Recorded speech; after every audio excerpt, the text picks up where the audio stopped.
I'd like to bring up one of our comrades from Northern California, Brother Jeff Mcclure. He is from the Mobilization to Free Mumia Abu Jamal, as well as the National Secretary for Socialist Action. Let's welcome Jeff Mcclure. Free the Move 9! Free Mumia! Free all political prisoners! And now I have something to say that maybe you haven't heard before. I am for freeing every prisoner in the United States racist criminal justice system. Yes, the United States is #1 in that it has 7.3 million people under the jurisdiction of the criminal so-called justice system. Half of them are in prison. A majority are Black and Latino and Native American, and they are forced to work in the increasingly privatized slave labor prison industrial complex. That is capitalist America today. And in the new world that we build, we will empty every single prison, and we will provide quality education, jobs, health care. We'll bring the troops home from every corner of the earth. We'll end the recolonization of Africa. We will build a new society where the only criminals will be the ones who are in the 0.001% who steal from all of us.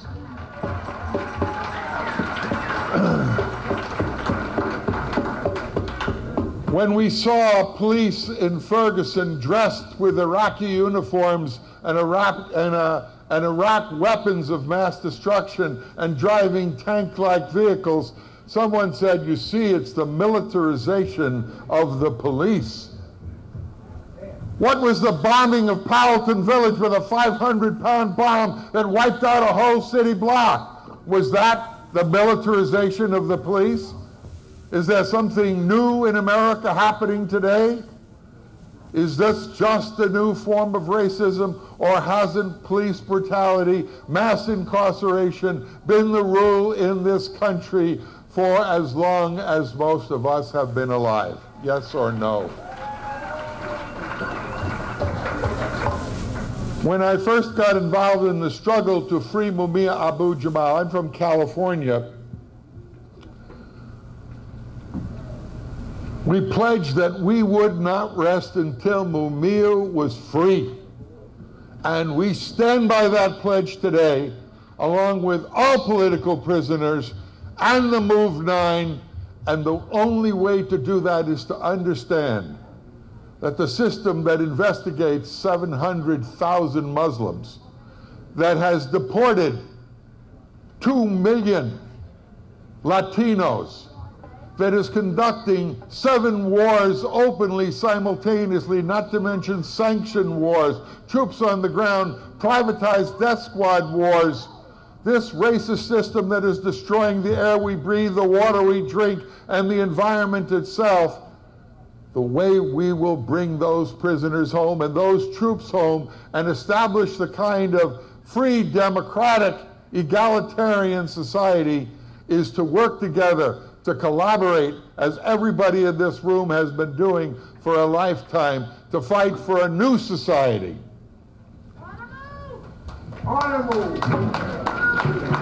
Now, I was given 5 minutes and I've taken 3.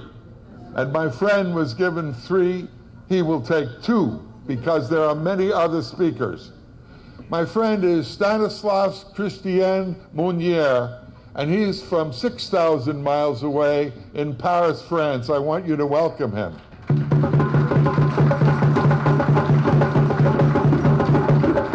When the government of France said to the Palestinians that they were banned from marching in the streets of Paris to protest the Israeli slaughter of the Palestinians in Gaza, Stan stood up and said, we don't respect that. We will march with the Palestinian brothers and sisters. And they broke the ban and they marched in the tens of thousands. Stan is a youth leader. He is a member of the new anti-capitalist party and a leader of the anti-capitalist and revolution card. Let's give a warm welcome to Stanislavs.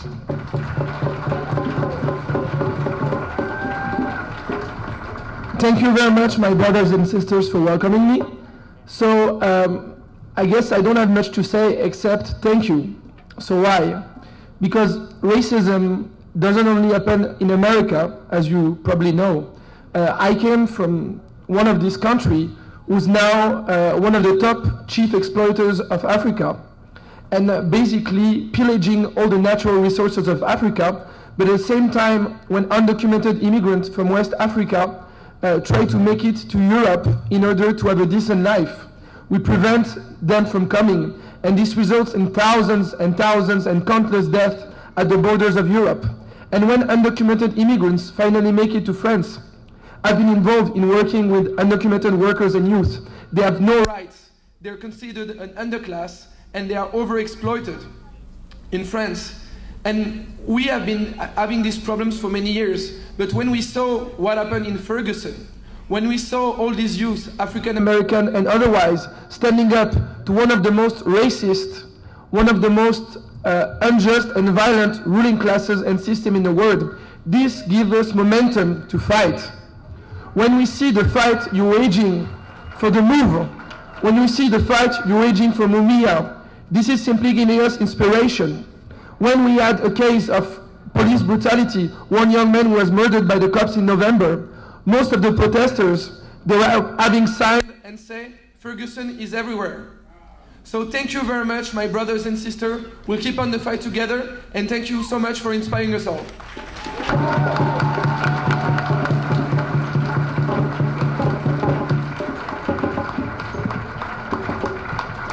Freedom Move 9. Freedom Move 9. Say it like you mean it. Freedom Move 9. Freedom Move 9. Freedom Move Abu Jamal. Freedom Move. Freedom all. Freedom all. Freedom all. That's why we're here today. That's right. And we're going to free them all indeed. My name is Brother Gabriel Bryan, and we're here to really move forward with this agenda. We have a really packed agenda. But again, we're trying to really be organized and mobilized for our freedom and liberation as we always do. Next, I want to bring up a good brother of ours coming out of Miami, New African scholar, freedom fighter from the Republic of New Africa. This good brother is a poet extraordinaire. He's an individual who really has been on the struggle for our liberation for the past 25 years and continues to inspire young poets to use their poetry for the liberation of our people. Gotta love that, right? You gotta love that. And he's been doing it for so many years. He's here to bring a good word to us. Please bring up Malik Shabazz, y'all. Malik Shabazz.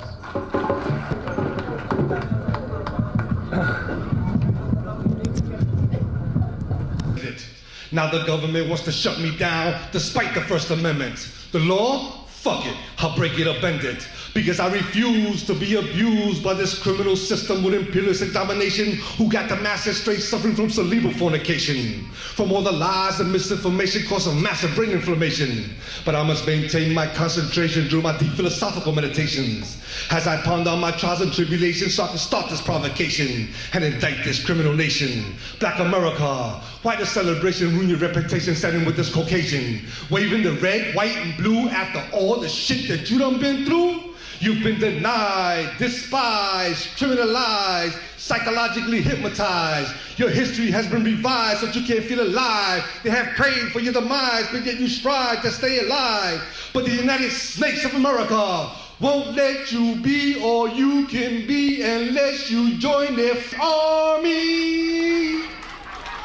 That shit alarms me. Now you got to invest in a bulletproof vest from all this stress and all this mess. Make a brother want to confess that President Bush is a devil because of his policies. The World Trade Center got leveled. That's right, I said it and expect no apology, because I am on to you in your technology, using reverse psychology to control technology. But I got this philosophy about the possibility of a policy that implements justice, peace, and equality. Not like that Middle East situation with that criminal Sharon preventing Palestinian liberation by locking them down in Indian-like reservations. This illegal penetration, if the Israelis continue the illegal occupation, we must call for the elimination. So as the Minister of Information, let me drop this explanation. How can I make you understand that Palestine was never their land? They were never part of the original plan by the original man who wasn't white but an African. Criminal nation which prefers prisons over education. Brothers now caught up in a sticky situation because of the implementation set up for eradication. On their knees, under siege by the NYPD. You can catch that shit every night on your big screen TV. Cops beating down brothers in the hood like those pigs from Inglewood. But this time the revolution will be internationally televised. And this revolution ain't about the booty size, or the Mercedes you drive, or the houses you buy. It's about the books you read and how you plant your seeds, striving for unity in your community, fighting to be free from exploitation in the process of elimination. Brothers and sisters, I understand your frustration, but let's continue to fight, do right, unite, and live in peace. And I will not cease until this shit becomes a reality. So we want to bring up another activist to the microphone, Ms. Gloria Rubik from International Action Center. The International Action Center has been very instrumental in MOVE organizing, as well as the case Mumia. They've been active for over 35 years. I bring you greetings from Houston, Texas, from the International Action Center, and from the state of Texas that last night executed its 526th victim in the modern era. An African-American man who was mentally disabled, whose family was so poor. I was at the Texas Center for Civil Rights Friday, and the family called and said, "We want to go say goodbye, but we don't have a car." So they found a volunteer to take the family to visit. Anyway, I'm here to remember what happened 30 years ago and to honor the MOVE members who were bombed and burned by the Philadelphia police. You know, if the police in this country wanted to bomb and burn, they should pick the weapons manufacturers, the Pentagon, the chemical plants that are polluting our neighborhoods. But they don't target them. But they wanted to target MOVE. It shows that MOVE was a threat. Texas is home to the same racist cops that we see from Philly to Ferguson to Baltimore. Every week, somebody is beat up, stomped, killed by the cops. And the ones that they don't execute in the street, they send to prison and they execute them in Huntsville, Texas. The only way that we're going to stop the terror, the racist terror that goes on in this country, is by all of us organizing, uniting, and fighting. We're going to beat them back, and that's what we got to do. I want to just end by saying that in memory of the MOVE family and the MOVE members, I bring solidarity and bring love to every single one of y'all. And I want to end by just sending a message to Mumia that we love you and they better be taking care of you in that hospital, or there is going to be hell to pay.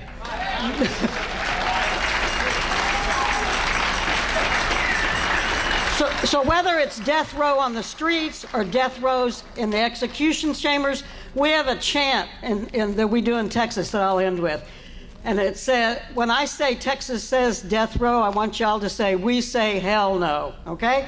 Texas says death row. We say hell no. Texas says death row.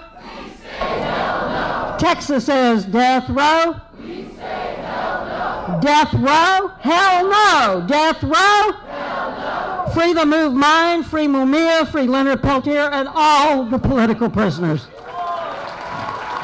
Free Mumia! Free all political prisoners. Win! Win! Win! That's right. Impact Repertory Theater is a group of young people from the ages of 12 to 18 who use the performing arts to change the world in a positive way. Like Suzanne said, this is not our first time on this stage. We have been there for Mumia. We have been there for Sekou Odinga. We have been there for all political prisoners, and we will continue to be there for all political prisoners. I see Rebel Diaz out there who we've shared the stage with many of times.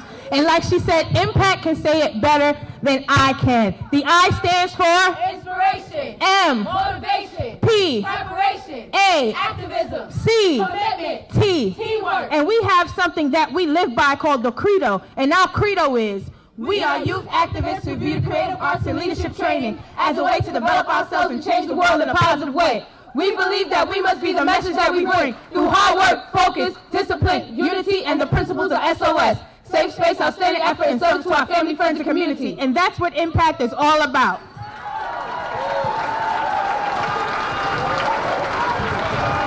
Like Suzanne said, our executive artistic director, Jamal Joseph, was part of the Panther 21 and served time in prison for the movement. And he would say, power, power, power, power, power to the people. Power to the people. It's the people's power. It's the people's power. We have gun-toting power. Gun-toting power. We have educating power.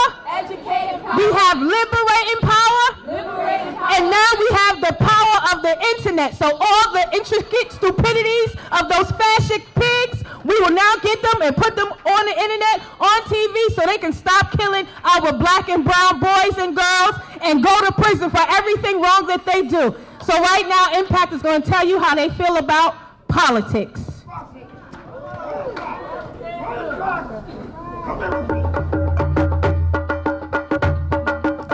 L-I-T-I-X.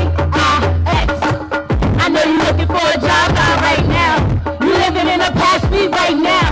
You're living with a brand new sight now. Changing the world with the words we write down. All I see is politics, so in the street it ain't safe, we all at risk. Get money, get power, get arrested for development, smart kids. Who in the street need politics, watch the street be politics. Make it move so we all exist. Get knowledge, get power, get justice to flip this corruption. See beyond the visual, we are more than physical individuals, see the invisible lies. One, under, we are in disguise, don't wanna be recognized, wanna be 2 times homicidal. But I don't see that. I do, I know. We like puppets and ventriloquists, not P-A-C-T, like from the hard knives and all up in your bronchio. Stand up, man up, pick your man up, get ready for a change, throw your hands up. A politics in the street, same as the world. You rather kill for dollar bill, destroying your peace on earth. You rather build your clientele and tell the truth you deserve. You rather treat your oil like crack and street work. We on yellow alert, but my mom sees red. With the sun gulliver guns as the sunlight set. Is that really what oil is worth? The dead weight of my brother, while the government be thugging the world. We defend the propaganda while the Tyler get you built. And they rather oil risers in their pockets get filled. Forget the innocent children that's getting involved in the dark. Maybe forgot the little kids in our ghettos are getting shot. On the block, Crips and Bloods, it's the same game mentality. Let's get rid of these thugs now. We can't change the world with the song, but as we change the world, watch the world sing along. Come on, all I see is politics. So in the street, me politics, it ain't safe. We all at risk. Get money, get power, get arrested for developing smart. Politics, so in the street, me politics. Watch the street be politics. Make it move so we all exist. Get knowledge, get power, get justice, and flip this corruption, kid. I know you understand me.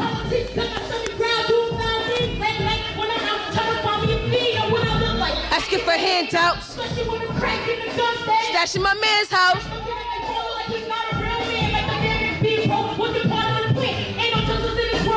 It's just us. Why?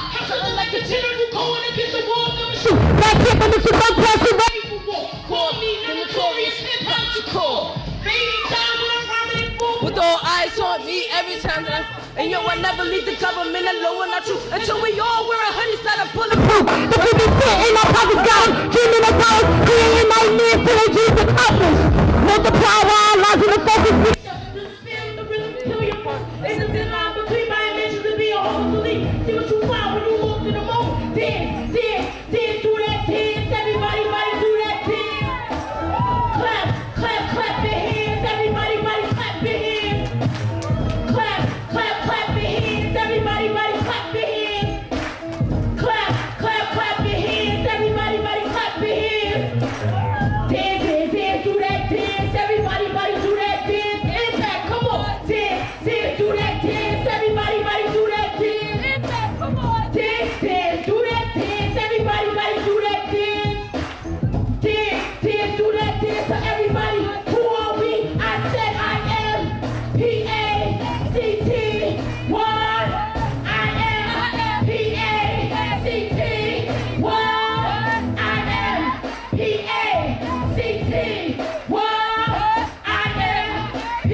the street, politics in it. We all at risk. Get arrested for developing smart. And when the street meet, and watch the street be politics. See, but we all exist. Get, and flip this corruption, kid. I know you looking for a drive-by right now. We living in the past, we right now. We living with a brand new sight now. Changing the world with the words we politic.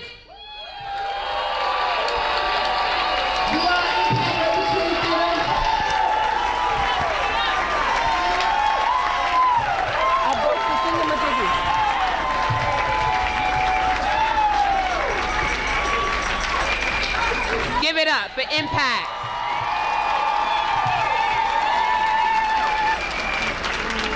Our babies out here doing that work, right?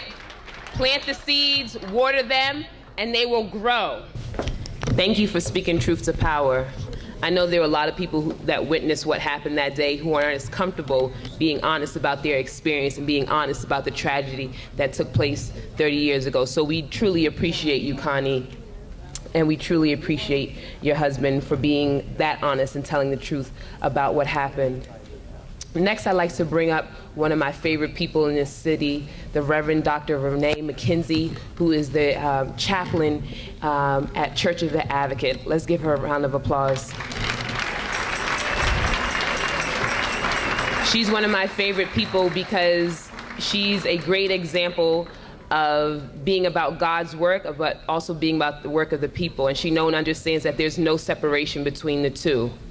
She knows that there's no separation between the work of God and the work of getting free and the work of the righteous. So we appreciate her honesty, and we appreciate her putting herself on the front line to be in this space, but to also be in other spaces, not just at the church, but in her neighborhood, speaking truth to power. We need more sisters like her. Thank you, Reverend Renee.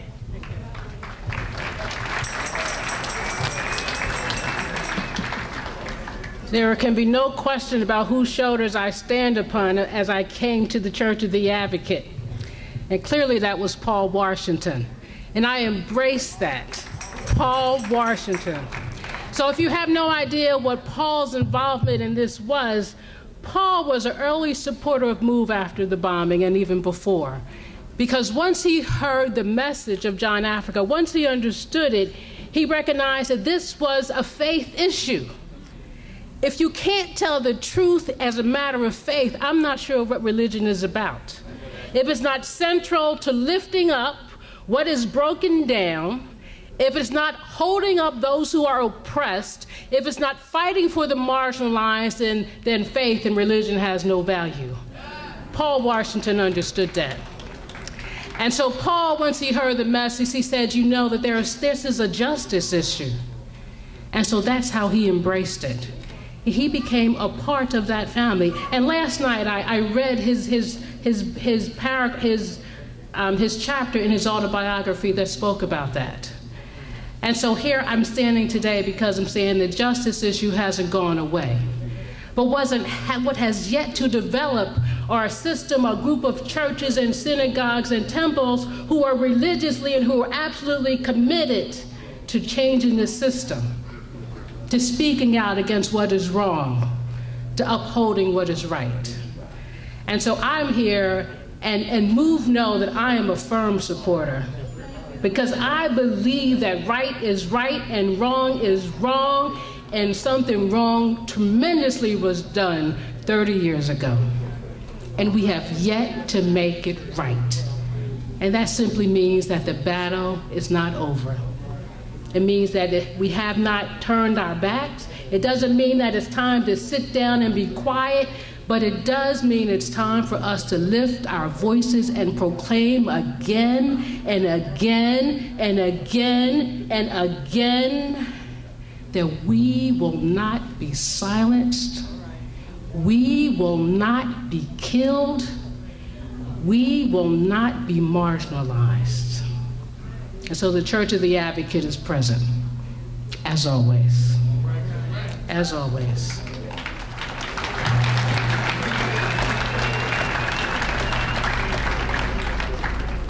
When I came to the Advocate, obviously Paul Washington was no longer around. He had already transitioned to new life.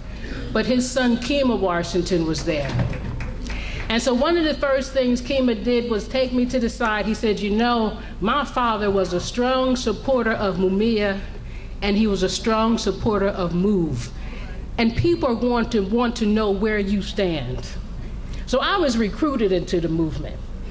I didn't just get there because of Paul Washington and the history of the Advocate. I got there because Kima said, you know, this is important stuff. And so I'm mourning today. I'm mourning because Kima went on to greater life this morning. That God saw fit to call Kima home, and so now Kima is with his mother and father in glory. But the downside is that now we are missing a strong brother in the struggle. And I'm missing a strong member of my congregation. But you know, if anything that I've gotten from this is that this has made me stronger, because now I don't have Kima by my side whispering in my ear. And so now I have to take it up. And I'm doing that. And we're doing that for Kima. And we're doing that for Paul. And we're doing that for John Africa. And we're doing that for Mimi Abu-Jamal. We're doing that for all of those people who society believes are without a voice, but they're not without a witness. And so we are here. We are here. Amen.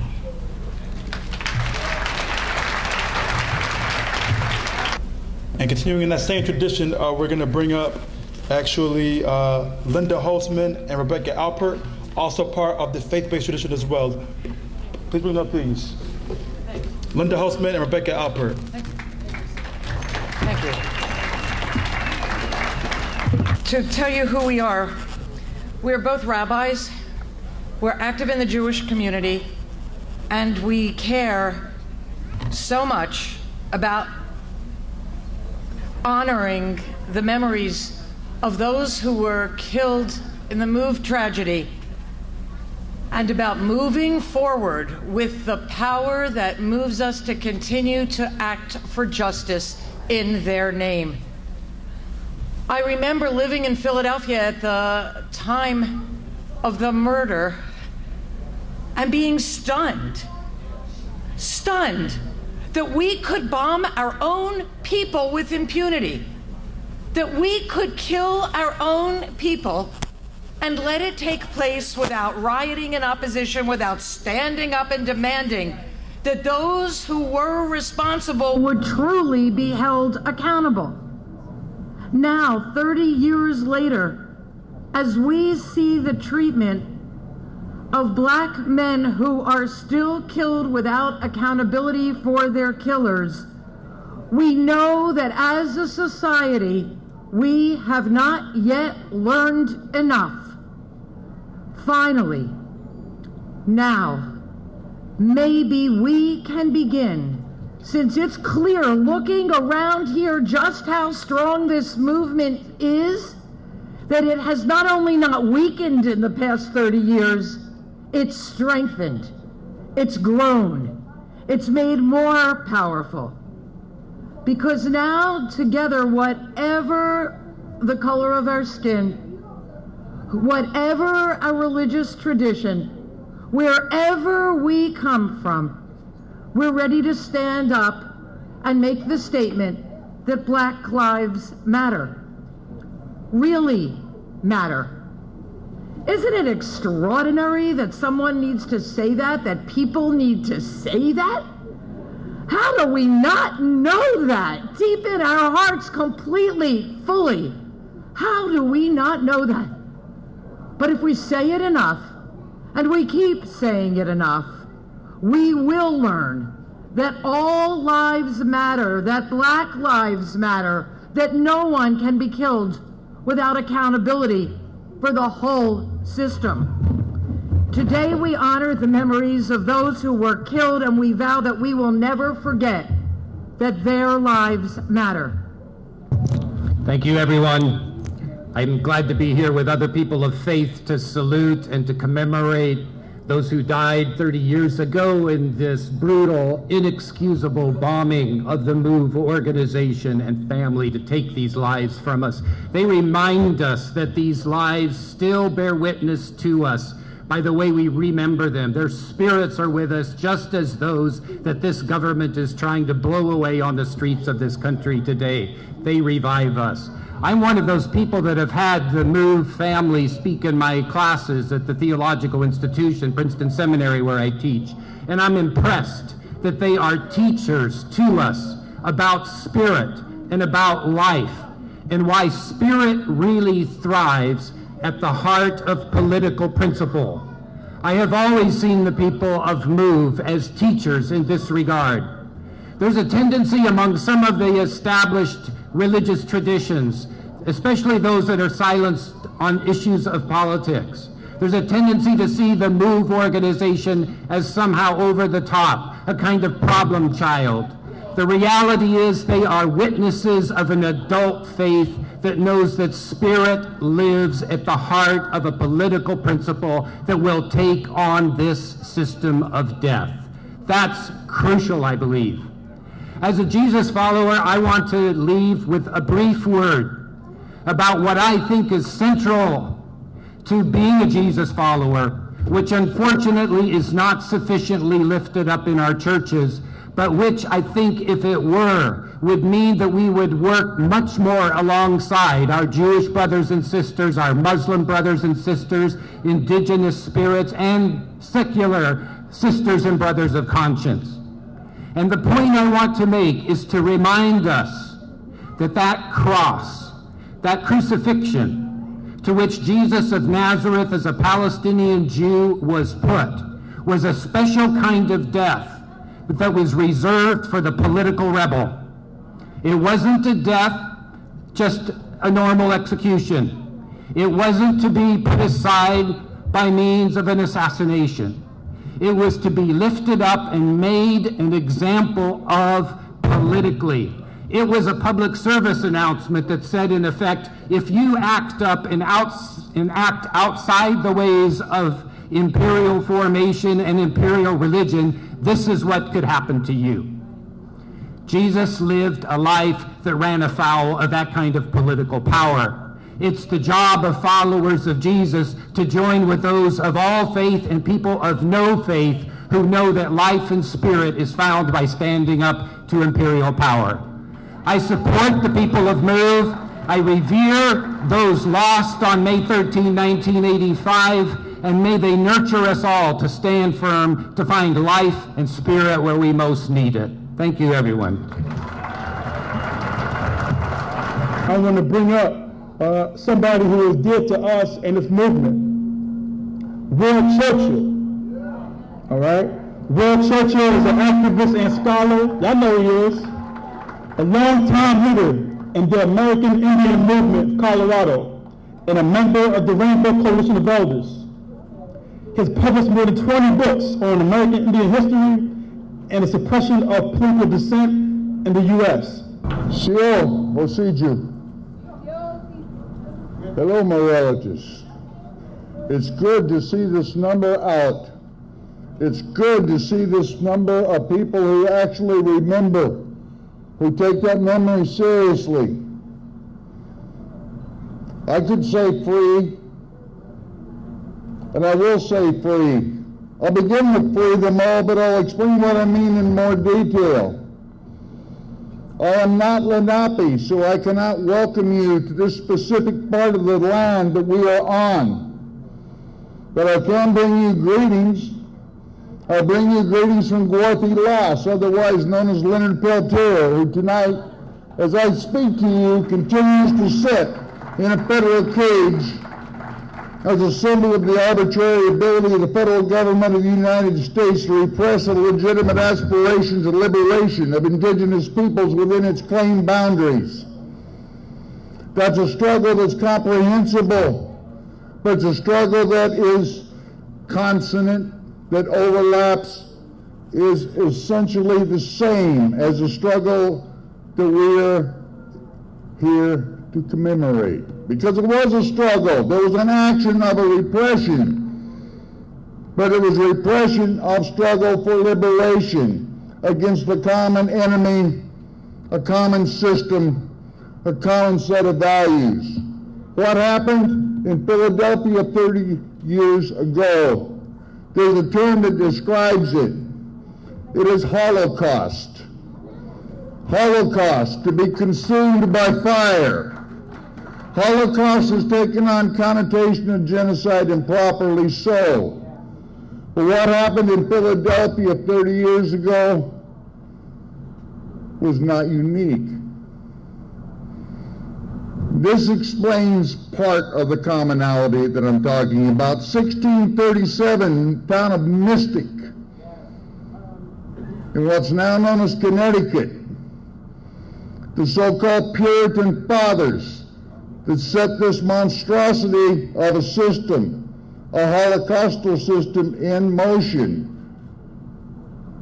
Those Puritan fathers surrounded village of Pequots, town of Pequots, set it ablaze in the middle of the night, and then had a contest to see who could kill the greatest number of people running out of the flames, driving them back in to the inferno, killing them with axes and broadswords. That's the beginning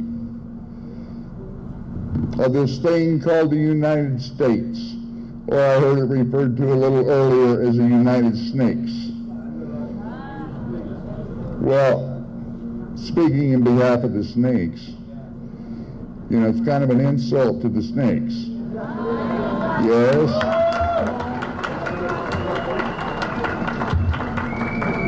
That sets in motion a series of comparable events that runs right up to 1890 at Wounded Knee. Place after place, people after people. Holocaustal. But it wasn't the only such process that was underway. There is a saying in this country of maintaining order by rope and faggot. And when they say faggot in this context, they're not talking about someone's sexual preference. It has to do with flame, burning people alive at the stake. That Holocaustal circumstance that goes right up to 1919 in a little place called Elaine, Arkansas, which was a liberated black community. Yeah. Self-determining and self-sufficient, and destroyed lock, stock, and barrel, surrounded, burned, just like Mystic. Killed virtually everyone in there.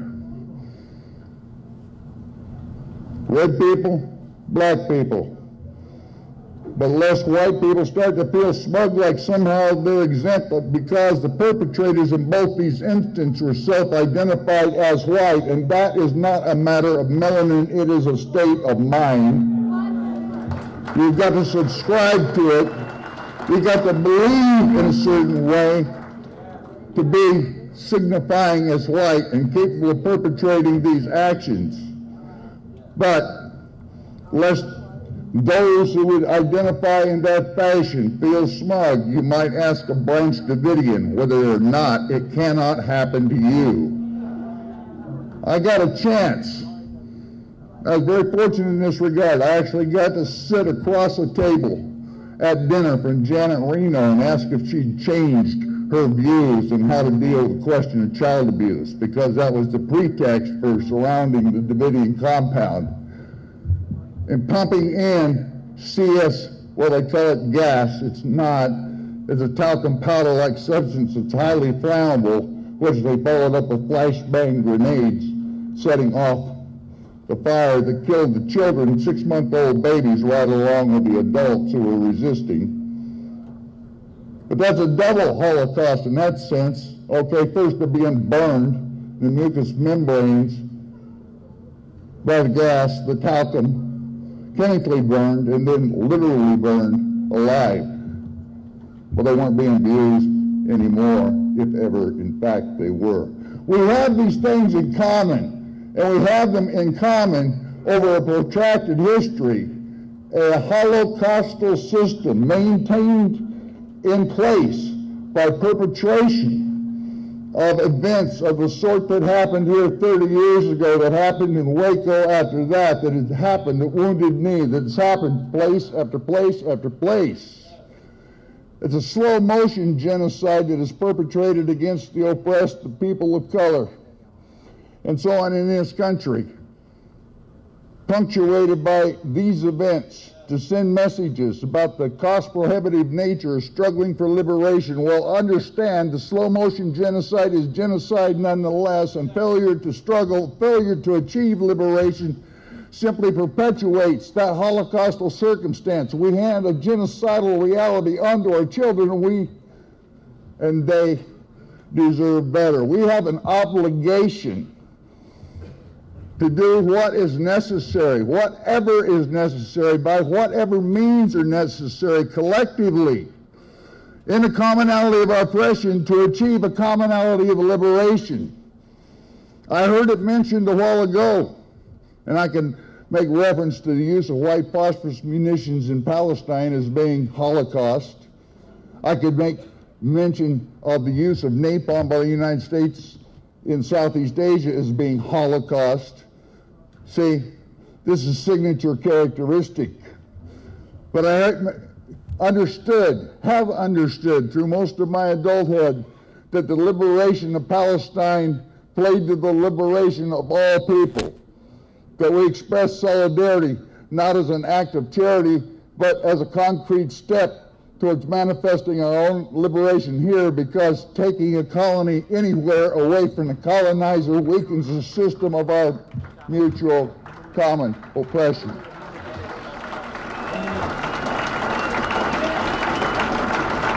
Yes, I believe that. I believe that. I believe to the point where Russell Means, my brother, stood up and expressed solidarity of the Palestinians of North America for the American Indians of the Middle East. That kind of understanding, that kind of unity. I heard mention made of taking action to prevent the recolonization of Africa. Yes, I support that too. Although I'm not sure recolonization is actually the word, because I'm not sure the colonization ever ended. We can debate that later. But yeah, the liberation of Africa plays to the liberation of us here. We have that unity, we need that understanding. But I would submit to you that the greatest contribution we can make to that struggle, to the liberation of all of us, is the decolonization of America. I don't want to hear about the United States out of Africa, out of Central America, out of Southeast Asia, I've heard all of those, and I agree with all of those, but I want the U.S. out of North America.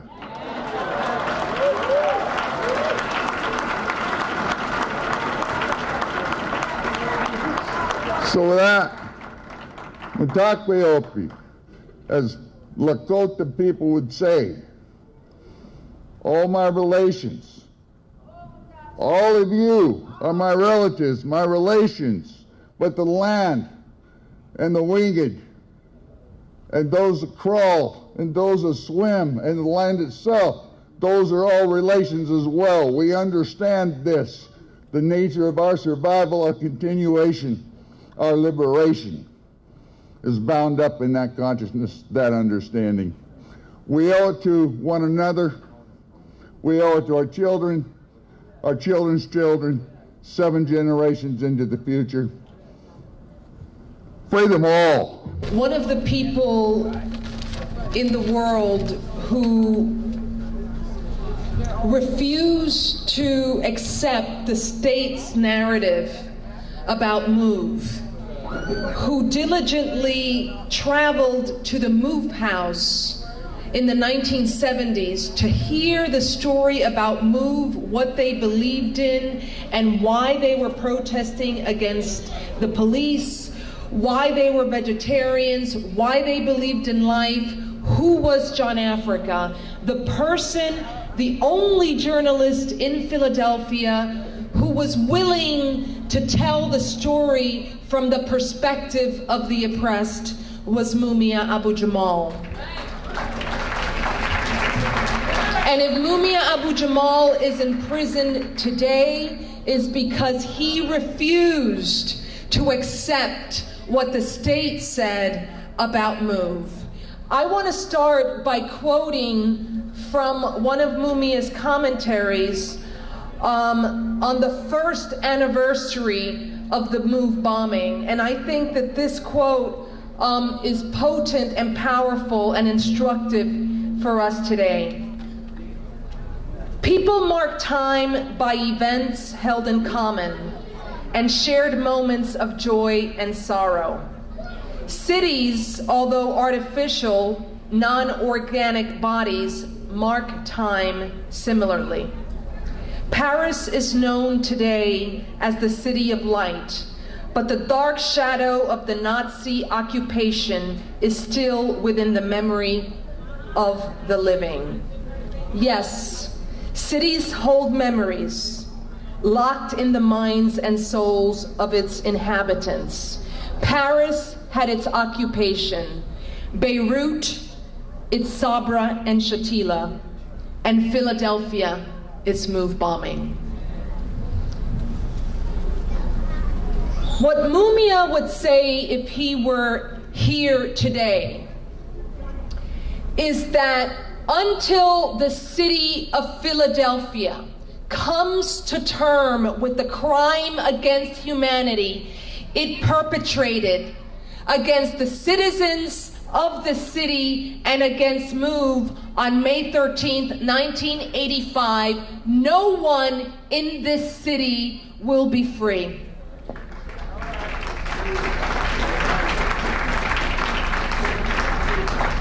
The reason, one of the many reasons why Move was bombed was because of its unflinching commitment to the truth and to justice.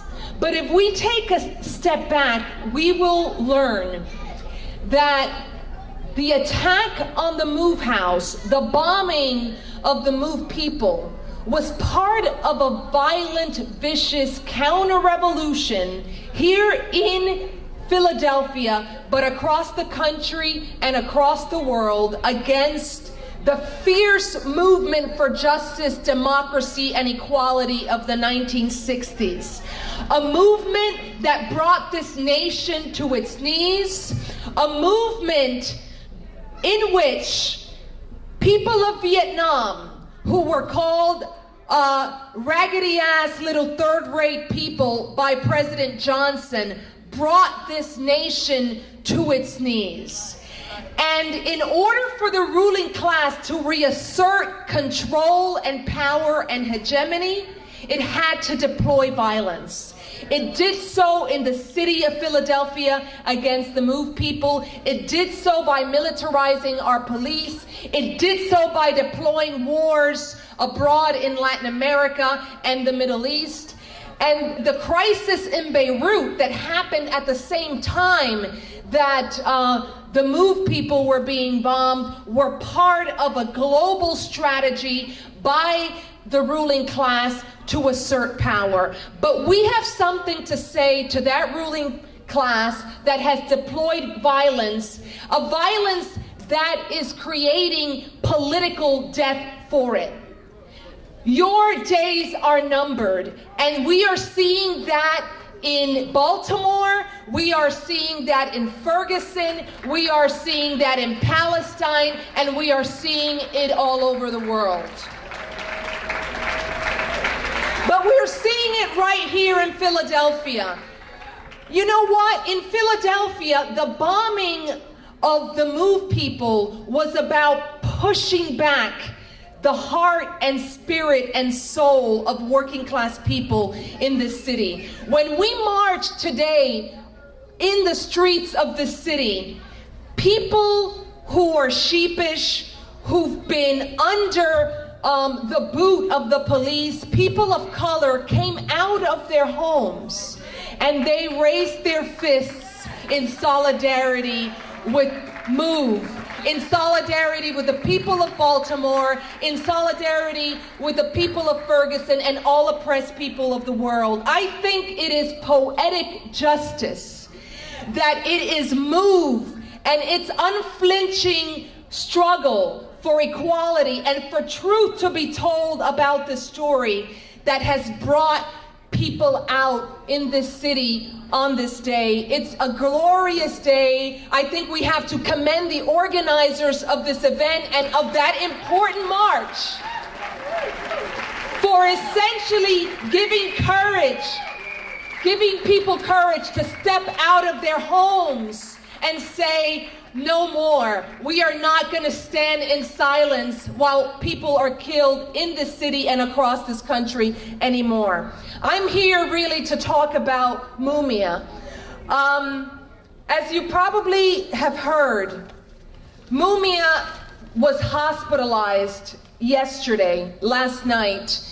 His wife, Wadia Jamal, called the infirmary because she had not heard from Mumia in approximately 4 days, and she was told that Mumia was transferred to the Geisinger Hospital in Danville, Pennsylvania.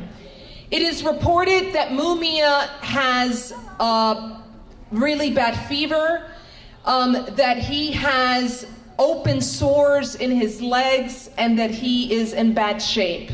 I visited Mumia approximately a week ago, and although Mumia was able to walk, I asked him to go with me to get food, and on 2 occasions he asked me to walk slowly because he couldn't keep up with me, and I was already walking very slowly. I noted during that visit, and that was approximately a week ago, that his skin condition had in fact worsened. His skin condition had previously covered all of his body, and now what I saw was that the skin condition was covering his face.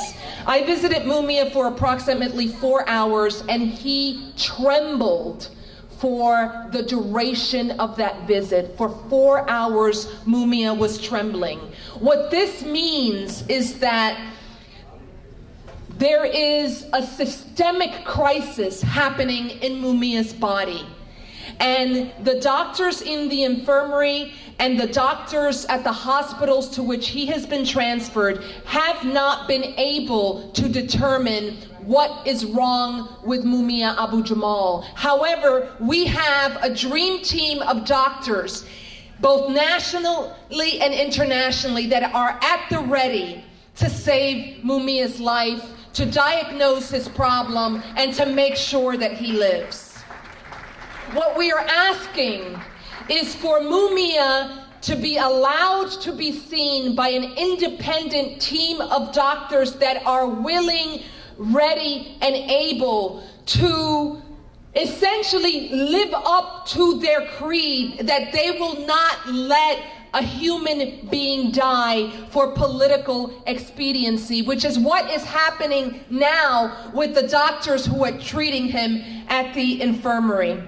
So we're asking you to immediately call Tom Wolf, the governor of Pennsylvania, and to call SCI Mahanoy. The numbers for those facilities are on prisonradio.org, bringmumiahome.com, and freemumia.com. We're asking you to call.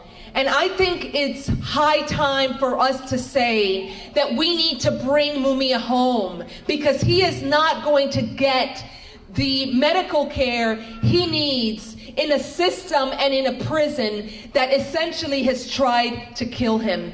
We need to bring Mumia home so that he can immediately get the medical care he deserves.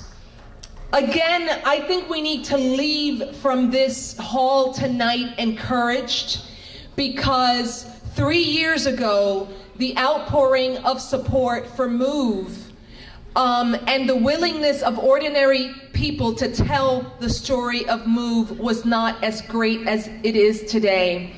I just want to end by saying that John Africa said, "The power of truth is final." There is something, quote unquote, the power of truth is final. There is something about the soul and the spirit that cries out for the truth and justice. And we are going to bring Mumia home. We are going to bring the Move 9 home. And in the process, we are going to build a completely different society. Thank you.